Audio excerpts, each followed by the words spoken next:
大家好，我是鬼叔，又到了睡前故事环节。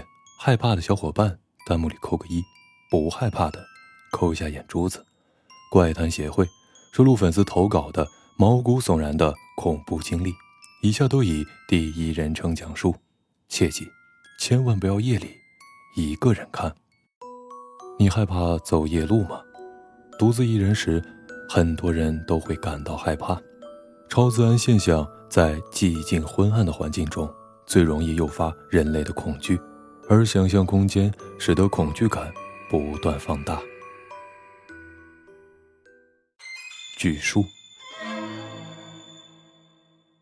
这是发生在我身上的怪事。当时我上初中7年级，那时候正值夏天，我跟我奶奶在老家的村里住着。某天晚上，我正打算去找我大爷家的那个堂哥玩，这时候我大娘过来我家跟我奶聊事情，我看着他们在聊天，就没打招呼，自己出门了。我还记得那天晚上的月亮特别的亮，但奇怪的是，村里面家家户户都关着门，平常这个时候都会有大爷大妈在门口坐着打麻将唠唠嗑，今天晚上路上则一个人都没有，全在家里，都没出来。我当时也没多想，就继续的往我大爷家走。去我大爷家要走2条街，拐2个弯，离得不算远。就在我从一个弯拐过去以后，就看到路的东边有家亮着灯。我平时在村里面也不出门的，只知道那是我一个姥爷的家，不知道他家最近有什么事儿，就以为是在打麻将吧，也就没多想。当我从那个门口走过去的时候，一阵冷风吹在了我的脸上。这大夏天的，本来啊晚上也很热，那阵风就特别的冷。我一扭头就看见大门口里面摆着棺材，棺材头正对着我，下面的火盆里还有没烧完的黄纸钱。当时吓得我立马就腿软了，赶紧的就朝我大爷家里跑，一路上摔了好几次。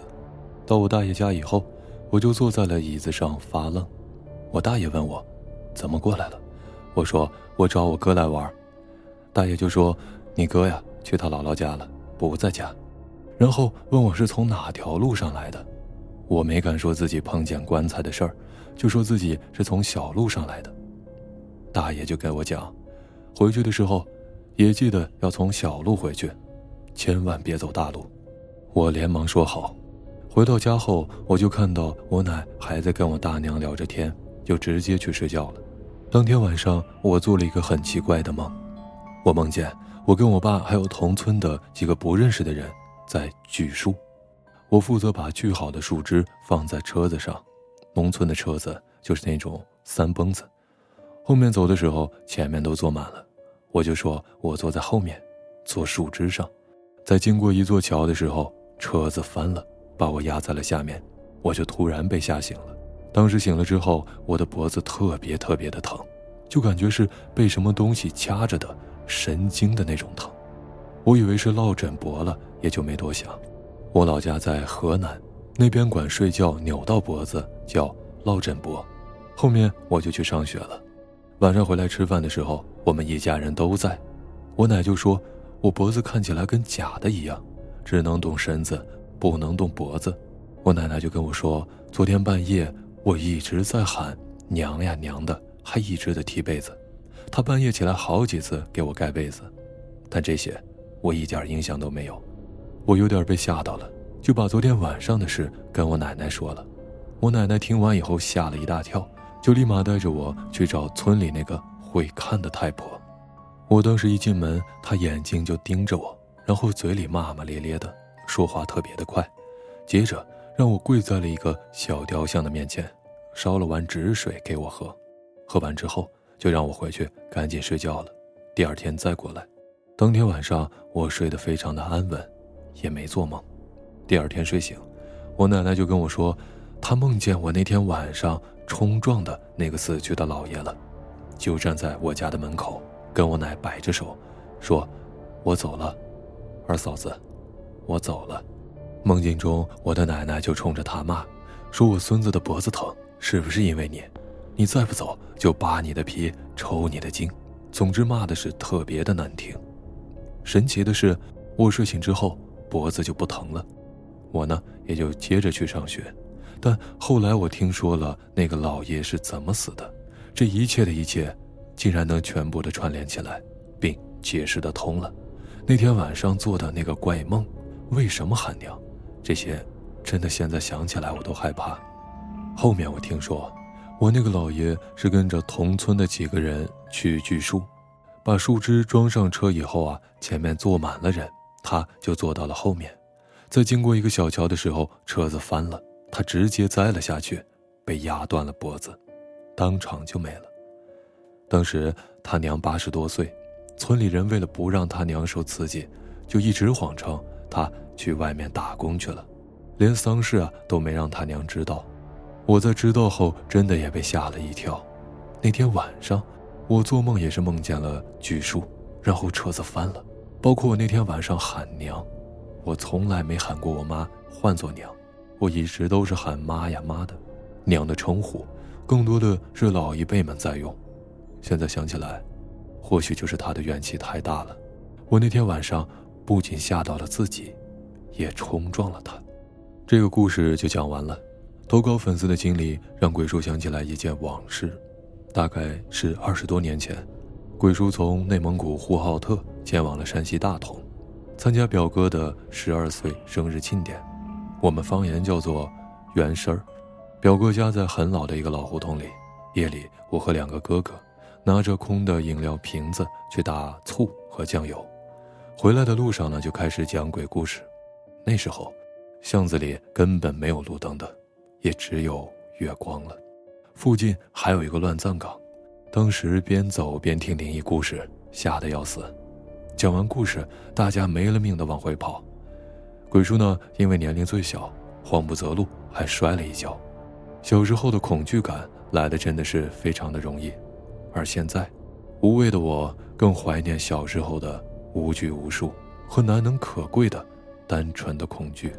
而今天粉丝投稿的经历确实让鬼叔细思极恐，因为每一个年代之间其实都存在着认知上的断层。像这次讲到他称呼母亲是妈妈，但他们那儿老一辈很多是唤作爹娘。而我的妈妈，他们当年是走西口，从山西来到了内蒙，所以我小时候听到他喊我的姥爷都是喊作达达，而哥哥的发音就是哥哥。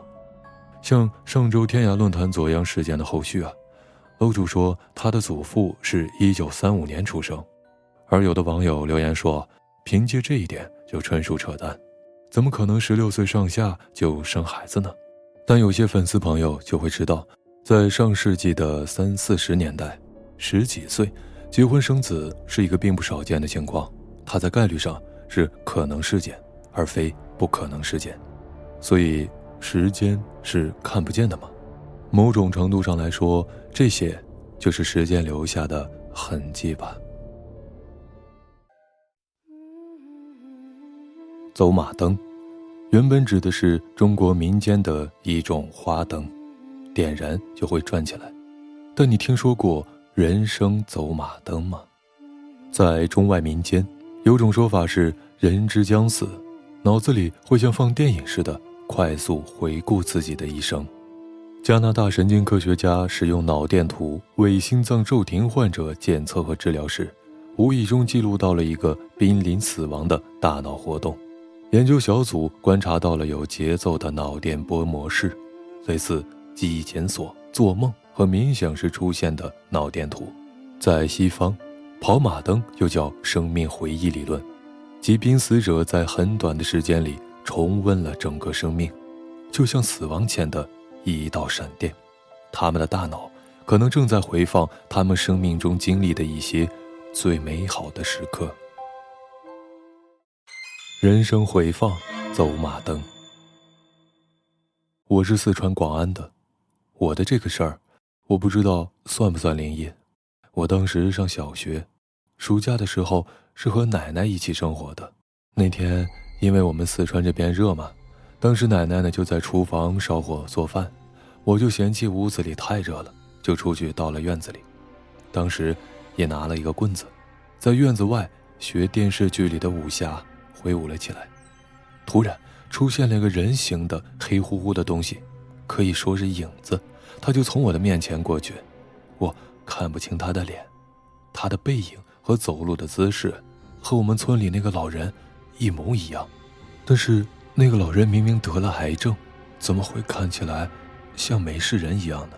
我当时心里想的就是他是不是病好了，后面就心里发慌，慌里慌张的跑到屋子里了。我奶奶还说着急忙慌的干啥，我只是说我饿了，没敢跟她说我刚才遇到的事儿。等吃了饭，我躺在床上一直没敢睡觉，也根本睡不着。到了后半夜的时候，那个得了癌症的人他老婆就过来了，敲奶奶家的家门，说他老伴儿去世了，想让我奶奶来帮一下忙。因为我们这边死了人，一个村的人都比较熟的，都会互相帮助。可我一直不能理解的就是他得了癌症，不能下床了，可为什么当时的我能看到他？离得那么近，我依旧看不清他的脸，他的脸上就是一团黑黑的，但走路的姿势和背影我知道就是那个人。鬼说，我说的可能太乱了，但这些都是我的亲身经历。或许在我看他的时候，他的肉体和精神世界早已剥离，在进行人生回放吧，所以才会穿行到了各处。只能说这个事情我真的不理解。我没有近视眼，也没有幻觉，亲眼所见，虽然只是一个黑影，但是走路和身高都一模一样。而他后半夜就去世了，也可能是人生回放结束，真正意义上的告别吧。幽闭空间，顾名思义是完全封闭的空间环境，内外无法实现流动与信息传达。由于幽闭空间本身给人以压迫感，因此在幽闭空间下的梦境会呈现更多的复杂性，甚至和现实交融。幽闭电影院。鬼说，我当了8年兵，以下是我的故事。故事说长不长，说短不短，不是部队里的时候，是我退伍回来上班的事儿。这故事还跟你有关联的，因为那天遇到的晚上，我正好还在听你的视频睡觉嘞。首先给你发个截图，鬼说，当时是发了朋友圈的，是2021年，接近3年前，所以肯定不是编的。我是一个当了8年兵的退伍军人，正儿八经的野战军出身。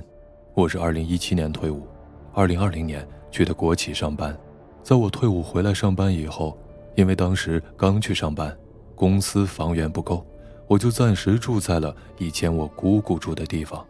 我姑姑以前是这个公司的广播员，广播室在公司的电影院，而整个电影院只有我姑姑那里可以住人，所以那一年我一直住在电影院里。也就是说，每天晚上整个电影院里就只有我一个人在那儿。2021年5月20日，大概是晚上11点半，我睡觉有个习惯，就是睡前一定会听鬼叔怪谈，设置了定时关闭，边听边睡。我睡的位置是在电影院大厅旁边的广播室，贴着我窗户外面的是电影院的北面，那后面堆积了职工娱乐淘汰下来的2张台球桌，跟一大堆的椅子。再靠我100米就是省道公路，是个大下坡，也因为是个大下坡，又是省道，我们这里是矿业公司，就会路过非常多的大车。大车在下坡的时候会点刹车，就会有吱吱吱的那种刺耳的声音。我躺下床，距离窗户大概有40公分左右。11点半，我按习惯放了鬼叔的视频，调整好1小时自动关闭，然后锁屏，开始酝酿睡觉了。不知道睡了多久，我仍是处于半梦半醒的状态，快睡着了已经。这时候我听到有大车路过下坡的声音，还是发出了吱吱吱的那种噪音，而这种刹车噪音大概持续了10来秒吧，我估计。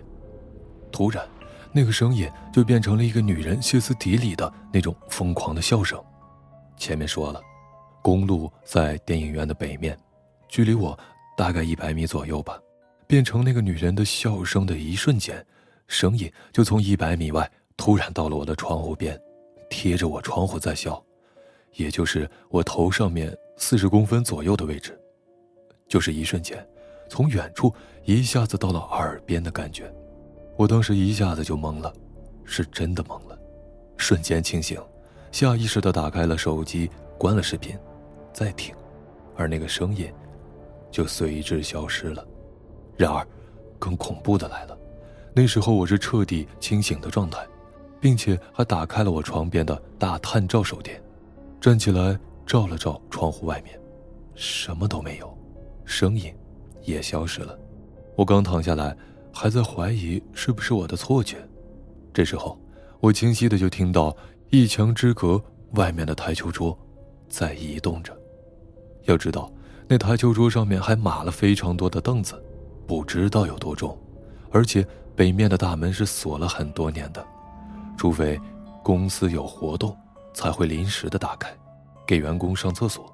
我清晰的听到台球桌在慢慢的贴着地移动，发出来那种摩擦地面的声音。我又站起来，打开探照手电看，打开的一瞬间，声音又消失了，好像一切都没有发生过一样。这下我就有点睡不着了，就玩了一会儿手机，大概凌晨1点半才困得不行了，慢慢的睡着了。而我睡着以后，就接着梦到我突然尿急，想去撒个尿。电影院里的厕所就在我住的那里的门对门，开门出去就是厕所的门，中间呢是职工活动中心，很空的一个大厅，只有桌子，平时老工人们白天打打牌什么的。梦里我从床上起来，刚穿过客厅，开门走出去上厕所，进门的一瞬间，梦里我的余光好像感觉大厅里有个人，红衣服。我犹豫了一下，退了一步，想再确认一眼。就这一下，我看清楚了，是个女的，头发搭在了前面，披着，看不清脸，没有脚，飘着的。我刚看清，那个女的在大厅距离我大概5、6米的距离，瞬间就是瞬移的那种，突然贴在了我的脸上，脸对脸的那种。我直接吓懵了。她慢慢说了一句：“你是来找我的吗？”然后就是最开始我听到贴在我窗户上面的那种怪笑了，歇斯底里的那种。我瞬间就被吓醒了，看了看手机，才过了半个小时。那一晚我都没敢睡觉，也没再看鬼叔的视频，看了一晚上的七龙珠壮胆，直到天亮我才放松下来。结果第二天晚上我就发高烧到了39度。这个经历让我无法忘却，它穿插了现实跟梦境，而且是一次发生的。我那天晚上看到的究竟是什么，我也无从知晓了。恐惧是一种人类及生物的心理活动状态，人在面临某种危险情境，企图摆脱而又无能为力时，会产生担惊受怕的情绪体验。当人类建构系统的边缘要素被证明无效时，恐惧就诞生了。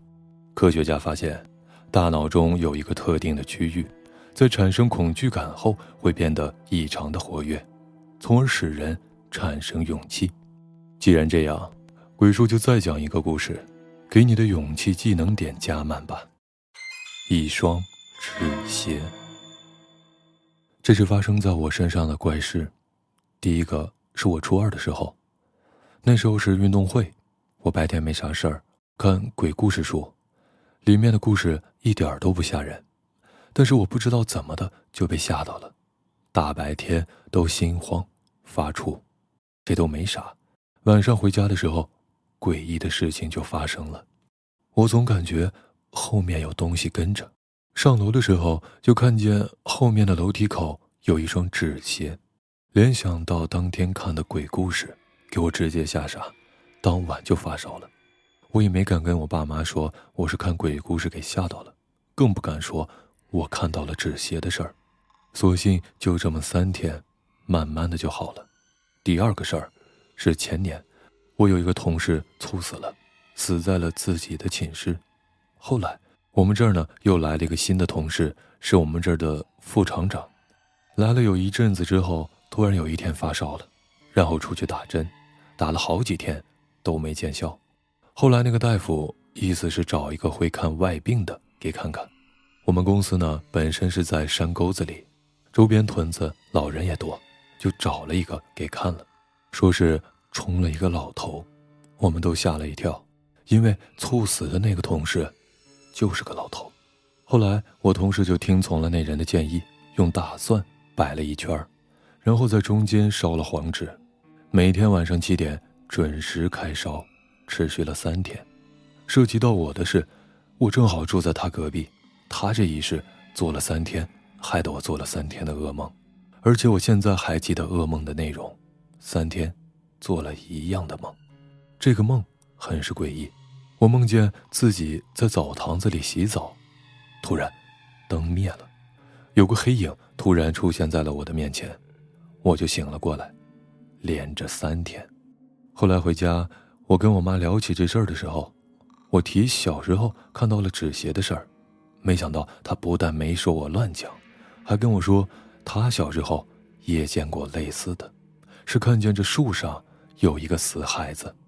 具体我也没敢问，按照妈妈的意思，我俩可能是祖传的体质不好，才会遇到这些稀奇古怪的事儿吧。其实于我而言，诡异事件的经历没什么好期待的，发生在谁身上都沉重如山。希望你下雨有伞，日落有伴吧。符纸常与超自然或民俗文化相关，特别是在东亚文化中，符咒在这些文化中扮演着重要的角色，被用来镇不干净的东西，祈福、保护，或是达到其他精神上的目的。那么接下来这个故事就和房间里的符有关。护家神。我老家在甘肃，大概小学3年级，家里的自建房拆了重建，大屋都拆了。我和我妈呢睡在炭房旁边的一个小西房，那个小西房大概好久没人住了。房子进门是小客厅，有一个大的木沙发和玻璃长桌子，左转有一个没有门的入口，一个白帘子盖着，里头就是炕了，占了大概80%的位置。靠左边墙有一个木衣柜和木柜子，柜子上的是那种大头电视，然后墙上贴着喜字，房顶上全是那种布纸条封顶的。最离谱的就是小西房入口和卧室入口都贴了那种符。构造就讲完了，讲奇怪的事儿。住那房子当晚，我做作业的时候心里猛地发毛，然后听见有一个毛毛的声音喊着还我命来。那个声音不是空灵，是波浪的感觉，这个声音就像是在脑子里生成的。当时小没什么感觉，做完作业就是上炕睡觉。然后高潮来了，我跟我妈2个人睡，我睡在靠那个卧室门的墙的旁边，墙旁边大概我盘腿坐直，微伸手向上可以按到灯的按钮。大概是半夜，我醒了，在我头旁边墙上立着一个人，穿的是清朝的官服，脸上贴着一道符。我当时就看到那个玩意儿，感觉好像在1.7米左右，不会动。当时就觉得好奇，想拉灯看仔细。然后我刚坐起来，我妈就把我拉躺下了，说赶紧睡。我就说我想上厕所。睡。我妈呢很冷静地说。慢慢的我就睡着了。第2天我问我妈昨晚的事儿，她说我做梦呢。很奇怪，如果是一个梦，记忆不可能这么清晰，一般过1天就忘得差不多了，这都10多年了。现在我在兰州，回老家的时候特意去那个小西房探了探，当然是中午。构造没变，沙发、茶几、电视搬走了，客厅让我爸放杂物了，啥油漆桶、脚手架之类的。那个地是土的，没瓷砖，有好多老鼠洞，门上的符纸还贴着。卧室里就更离谱了，我一进去就觉得透心凉，很冷，那个喜字儿有点褪色泛白。时间大概就是暑假，我转着找到了我小学的作业书啥的，然后感觉头上不知不觉的出冷汗了，随后浑身的鸡皮疙瘩就起来了，感觉头发也立了一点，就定定的在柜子旁边蹲着。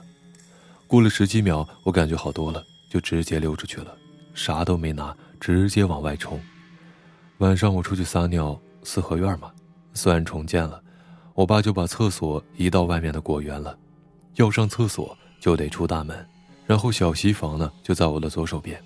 我往里头看了一眼，全身一立，顿时眼神就失焦了。我一慌呢就努力的聚焦，估计也就4秒左右，但当时的感觉非常漫长。聚焦成功，那个房子里啥都没有，就单纯的黑，非常的黑。当时感觉很正常，但仔细一想还是不对劲。农村暑假的晚上，月亮是很亮的，怎么可能看到的是纯黑呢？随后就直接到院子里撒尿，回屋睡觉去了。无事发生，我的这段经历就讲完了。补充一下特殊的情况，我还没出生呢，我奶奶就去世了，被我亲戚开车撞的。我家有一个护家神，不是动物啥的，是单纯的叫家神。校园都市传说作为一种文化现象，它在不同国家和地区的学校中普遍存在。这些故事通常涉及超自然、神秘或者恐怖元素，但如果发生在自己身上，就不单单是故事那么简单了。跑步这事儿发生在我初3的时候，当时不是准备中考了吗？比较紧张，然后就有人住在附近，经常在教室里复习到1、2点。有一天他们说要走了，就只剩下我一个人，经常这样子干。我也不怎么害怕，不知怎么的就有点困，就睡着了。起来的时候已经是凌晨的3、4点了，收拾收拾准备回家，结果就在出去的时候，走廊的灯坏了，因为学校比较老，就特别的黑，就看到对面有一个人影，但看不清楚。我当时也不知道怎么想的，反正就感觉像控制不住一样，就想追着那个人跑。那个人看我往那边走啊，他也跟着跑。教室的走廊是椭圆的，然后就一直在绕圈，绕了几圈就感觉有点奇怪。那个人看着跑得并不怎么快，但始终和我保持着一定的距离，跟着了魔一样。然后我也不管累不累，就一直追着那个人跑，满栋楼跑，就一直在绕着圈。那个人像是镜像一样，和我始终距离不变。可能是跑步的动静有点大吧，把保安给吸引来了。跑着跑着，保安突然出现，把我吓了一大跳。我就和保安说，对面有个人，很奇怪，像是外校的。结果保安拿手电照了照，发现根本没有人。此后我发现那个黑影不见了，保安就叫我回去了。等到第2天一看监控，全程就只有我一个人在那边绕圈。更诡异的是，我们学校有人传，之前有人跑步猝死在了操场，这让我不得不联想到那晚的可怕经历，也为自己当晚大胆的去追捏了把汗。你是否有过这样的经历呢？刚刚和朋友谈起某人，过一会儿就恰巧的遇到了这个人，也就是我们常说的说曹操，曹操就到。再或者昨天刚刚想起某个不常联系的朋友，而第2天就非常神奇的遇见了他。还有你的第6感，或者说直觉，当你预感到将要发生的某些事情以后，就真的发生了。巧合。鬼说，我想知道大家有没有这么巧合的事儿。一次是在我小学5年级的时候，学校是有外教课的，英语老师是隔壁班的班主任。一次我吃完早餐呢，莫名其妙的走进了隔壁班去敲门。到了隔壁班的时候，问了英语老师一句话，老师，今天要上外教课吗？英语老师觉得奇怪，看了我一眼说，当然上呀，你怎么会问这种问题啊？结果到了要上外教课的时候，英语老师走进来说，今天外教有事儿，不能来了，先上英语课吧。还有一次是在小学6年级的时候，那时候是最后一个学期，快毕业了，也是吃完早餐后上完厕所，我从厕所出来，在走廊有2个同班同学靠墙坐在地上，我下意识的就对他们说，坐这里干嘛？老师让你们进去呢。但事实上我从厕所出来是看不到班主任，也不可能知道班主任在想什么。但是他俩一进去，班主任就真的对着他们说了一句，你们要是这么喜欢坐地板，下次我就放张毯子给你们坐。再说一件发生在2022年的怪事。6月底的时候，一天晚上睡觉，刚躺下闭上眼睛没多久，就听到了女人的笑声，是那种很诡异的尖笑。但是一醒来发现房间周围什么都没有。紧接着就是9月份的时候，那天去完健身房，回到家有点累了，换完衣服擦完身子，躺在客厅的沙发上看手机等吃饭，腿部突然感觉到了一股凉气，就是那种开了空调对直了吹向自己大腿的感觉。当时下意识地看了看，并没有开空调，也问了当时在家的爸爸和哥哥，他们都说空调下午睡醒直到现在都没再开了，一直找不到那股凉气的来源在哪儿。没过几天就开始感冒了，庆幸的是做了好几次检测都是阴性。房子是09年8月买的，这里是填海区，不是乱葬岗，按理说应该不会有不干净的东西附着在这个房子才对。还有一些小事，就是说我曾经很喜欢韩国的一个男团，他们有一个小分队，而小分队刚出道那会儿，我做了一个梦，梦到他们的打歌期追加了1周，结果最后还真的追加了1周。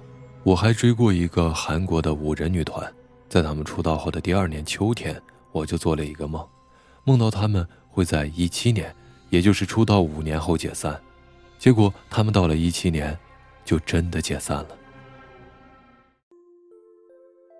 你有过这样的经历吗？在梦中的情节、事件和环境之间存在着某些逻辑关系或连续性，使得几天的梦境看起来像是一个有始有终的故事，非常连贯，仿佛在经历一场精心编排的电影。续梦。初中的时候，我们住校，住1楼，窗户外面是一条路，路的对面是教师宿舍。那条路没有灯，晚上很黑，宿舍又没有窗户，借着月光可以看见外面。有一天晚上，我睡着以后就开始做梦，我能清楚地知道我在做梦。第一天做梦，是我感觉我飘在门的上边，有着自己的意识，看到室友们都在睡觉，但注意力一直在教室宿舍的门口，那里什么都没有，一片漆黑。第2天晚上做梦，意识也是清醒的，注意力也是在教室的宿舍门口。第3天也一样，只不过那个黑影到了我们宿舍外面的窗子底下，我能感觉到他是在和我对视。第4天，我的位置就换到了宿舍的窗子边上，因为中考考得严，宿舍门上都有着小窗口，方便老师查寝。平常走道的灯是亮的，能看到外面，但是那天能清晰地看到有一双眼睛在那个窗口一直看着我。第5天，也就是星期5的下午，我们就回家了，但是当晚还是在做梦，我就梦见那个黑影站在我的床边，一直看着我笑，回来好像是没发现我在，回头看了梦中的我一眼，就随即消失了。这种连续的梦境体验让我至今难忘。你听说过山鬼吗？明朝学者王夫之认为，山鬼，此盖深山所产之物，以胎儿所生，非鬼也。有传说山鬼叫木克、萧阳、魅，而民间传闻中的山鬼没有狰狞的面容，没有恶意的动作，游乐于山水之间，对人类非常好奇。山鬼。小升初的时候，我们是班的新学校，什么都没建好，就一栋教学楼和一栋宿舍给弄好了。我们属于是第一批进入新学校的学生。吓人的是，我们宿舍旁边还有没迁走的坟位，而也因为这个，学生都没少看见鬼火这些的。在初一下学期的时候，我们刚下晚自习，就开始下了毛毛的小雨。初一宿舍是在3楼，到了宿舍之后，我们就要抓紧的洗漱睡觉了。阳台是洗漱晾晒的地方，我那天有点困了，在床上躺了一会儿，等到宿舍灯关了，才去的阳台洗漱。外面雨下大了，洗着脸我就往楼下看，就看见雨中一个摩托车的面前有一个穿着红衣服的女人，没撑伞，就在那儿站着。我以为是哪个学生，就叫了宿舍的同学们来看，但是宿舍的同学出来以后，却没看见那位红衣人。当下我以为是自己眼花了，当我出来晾衣服的时候，那个红衣女子又站在了那个位置，盯着我们宿舍的窗户看。我在初中的时候就有点近视了，不知道她是看的我，还是只是往这边看。我吓得赶紧的跑回宿舍，在床上躺着了。那天开始以后，我的运气就变得越来越差。在初二换了楼层，住到了4楼，慢慢的也忘记了这件事儿。但换了新宿舍的我，睡眠并不好，总是在半夜的2点左右猛地惊醒。有天晚上，我又在2点醒了过来，睁开眼睛，就看见对面床边上站着一个穿连体白衣服的影子，不知是飘着还是吊着。他站在那儿，我以为是幻觉，睁眼闭眼好几次都还是一样的。后面我就不知道怎么就睡着了，醒来以后就和宿舍里的同学们讲，他们自然是不信。我就模仿了一下那个人的样子，站在那个地方，结果就看见铁架子上写了3个红字，是一个名字。可这个名字在这之前是绝对没有的。我对面那个同学听到以后就直接被吓哭了，从那天开始他就不理我了，觉得我有病。到了初3，我们又换到了5楼。有一天晚上，我听见有人下床去上厕所，接着打开了水龙头，水声滴滴滴的，可这个人呢，就是没出来。第2天，我问了所有的人，他们都说没有，说我是幻听了。也因为这些事，他们的不相信，还开始孤立了我。后来那位女生因为我看到宿舍脏东西的事儿，初中毕业后没多久，把我打了一顿。我虽然还手了，但他们是2个人，还认识一些社会上的人，根本弄不过他。学校的宿舍告一段落，我讲一讲山鬼的事儿。这事儿是听我妈说的，她说我还在妈妈肚子里的时候，在贵州的外婆家，半夜她走夜路的时候，从山上就传来了诡异的叫声，呜呜呜的，从山上一直跑了下来，追着我妈跑。我妈被吓得没办法了，怀着我也不能跑得太快，就当场的破口大骂起来，说你们要是再追着我，你信不信我明天早上起来担着粪桶满山的淋。之后就慢慢的没动静了。除了这些，我在10多岁的时候还遭遇过鬼压床。当时看到过一个穿着不知道什么颜色衣服的女人，站在我家的那个角落，就看着我，一直盯着看，而我根本动不了，只能用余光的瞥她。差不多半个小时，我没说，我躺床上睁着眼睛就躺在那儿，她叫我，我也不应。那时候家里穷，住的地方是那种土的坯房，2楼放杂物的地方，我从来不敢上去，觉得阴森森的，恐怖至极。我站在那1楼的楼梯口，都会全身的发抖。可我问了家里的其他人，他们都没这种感觉。所以这些零碎的经历让我回想起来，自己其实从小运气就差，冥冥之中能感觉到身边的东西，但看不到它。